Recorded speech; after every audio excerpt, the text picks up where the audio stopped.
Catherine naît à Florence, en Italie. Sa famille, les Médicis, est très connue, riche et puissante. Malheureusement, ses parents meurent quand elle est encore un bébé. Mais elle est recueillie et élevée par son cousin Jules dans l'amour de l'art et des lettres. Ils vivent d'abord à Florence, puis à Rome, lorsqu'il est élu pape sous le nom de Clément VII. Il lui donne une très bonne éducation. La jeune fille s'intéresse aux mathématiques, à l'astronomie, parle un peu le français et se passionne pour le grec. Le roi de France, François Ier, est en pleine guerre d'Italie. Il fait alliance avec le pape, chef des États pontificaux, sur le plan militaire, mais aussi politique, en organisant le mariage de son fils cadet, Henri, avec Catherine.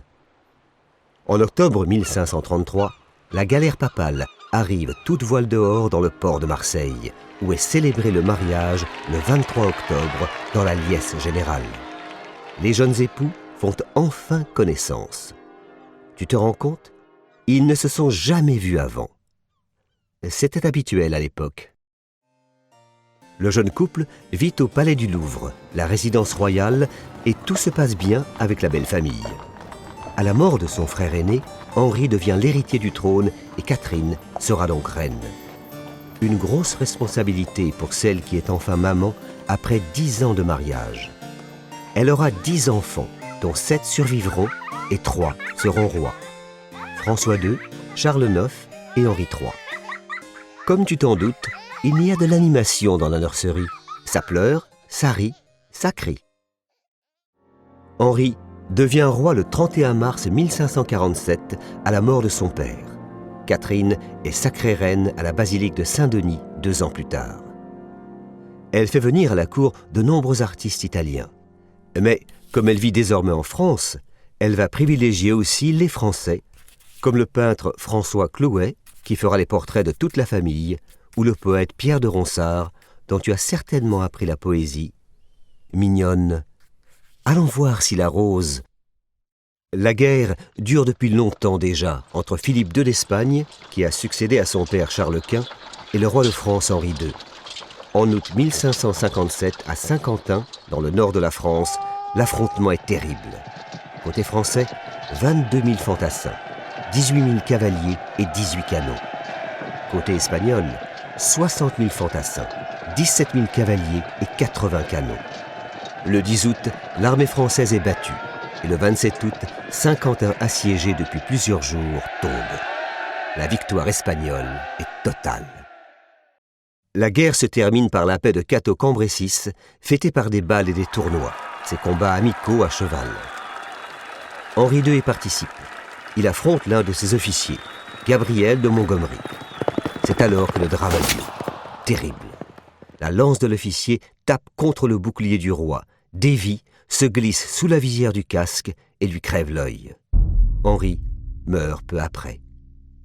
Catherine prend le deuil en s'habillant tout en noir et interdit dès lors tous les tournois sur le sol français. Pendant des années, les Français vont s'entretuer pour des questions religieuses. Les catholiques s'opposent aux protestants au cours de 8 guerres de religion. Catherine est régente, c'est-à-dire qu'elle dirige le royaume pour son fils Charles IX qui n'a que 10 ans. Elle va chercher à protéger l'unité du royaume, mais un parti catholique, dirigé par la famille Guise, tente de renverser la royauté. En mars 1563, la paix d'Amboise est signée, donnant une certaine liberté aux protestants. Catherine peut souffler. Et le pays aussi. Catherine et son fils Charles IX organisent un grand tour de France dans le royaume enfin pacifié. Cela démarre le 6 février 1564 à Fontainebleau, par l'une des plus grandes fêtes jamais organisées. Elle a fait venir d'Italie des cuisiniers, des confiseurs et des pâtissiers pour organiser les festins qui se succèdent. Les convives y découvrent de nouveaux mets, comme les macaronis, l'asperge, le macaron et le sorbet. Bals, pièces de théâtre, spectacles équestres ravissent les invités. Mais pas de tournoi, toujours interdit. Les guerres de religion ont repris de plus belle, marquées par ce 24 août, le jour de la Saint-Barthélemy, où des milliers de protestants sont massacrés dans les rues de Paris. Pourtant, quelques jours plus tôt, Paris était en fête. Le 18 août, on célébrait le mariage de Marguerite, la fille catholique de Catherine, avec le protestant Henri de Navarre, futur Henri IV. Tous les grands du royaume ont été conviés, y compris les protestants. Peu à peu, la tension monte et les noces se terminent dans un bain de sang. Henri III succède à son frère Charles IX en 1574. Catherine est une vieille dame maintenant. Toujours aussi superstitieuse, elle croit de plus en plus aux prédictions de son astrologue, Côme Ruggieri. Un jour, il lui avait dit « Attention, Votre Altesse, vous mourrez près de Saint-Germain ». Début janvier 1589, elle tombe malade et appelle auprès d'elle un prêtre pour se confesser. Devine son nom. Julien de Saint-Germain. Quelques heures plus tard, Catherine succombe à sa maladie.